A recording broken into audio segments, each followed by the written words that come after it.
Sometimes a film can be predictable, sometimes it's not, and sometimes there will be signs that will show its way to the ending. After all, it's a part of the development.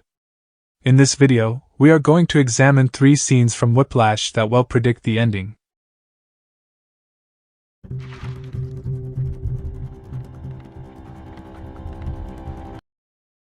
There is one scene that describes Andrew Neiman's mindset and what he thinks about his music career, which basically predicts the ending enough. Dying broke and drunk and full of heroin at the age of 34 is not exactly my idea of success. I'd rather die drunk, broke at 34 and have people at a dinner table talk about me than live to be rich and sober at 90 and nobody remember who I was. By watching this scene where he talks about his idea of success, we get 2 things. At first, what he wants.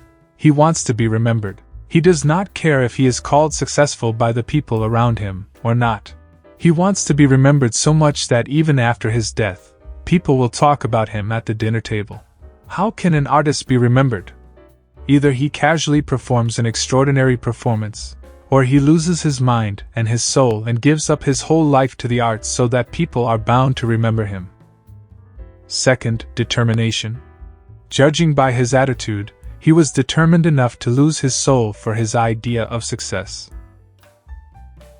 Now you may wonder, how does it predict the ending? How does it determine how he is going to be successful, or is he even going to be successful?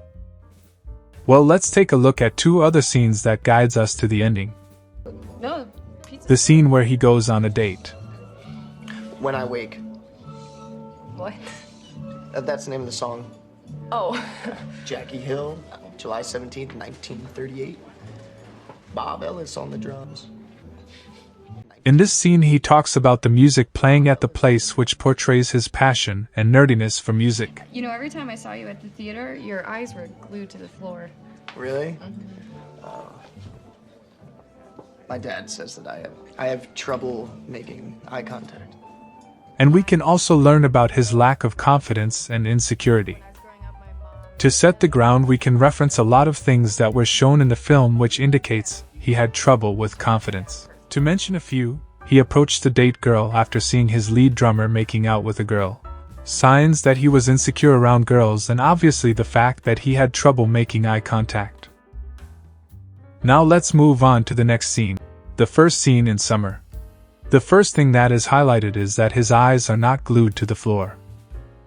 After a while we see him walking again, and his eyes are not glued to the floor once again, both in a medium shot. Another thing to note is that most of Andrew's walking scenes before Summer were shot from behind, and both of these scenes were shot from the front. In addition, his eyes were stuck to Fletcher's the whole time they talked. The Summer walking scene is the moment when it was certain that he would bang the competition he got invited to after a while.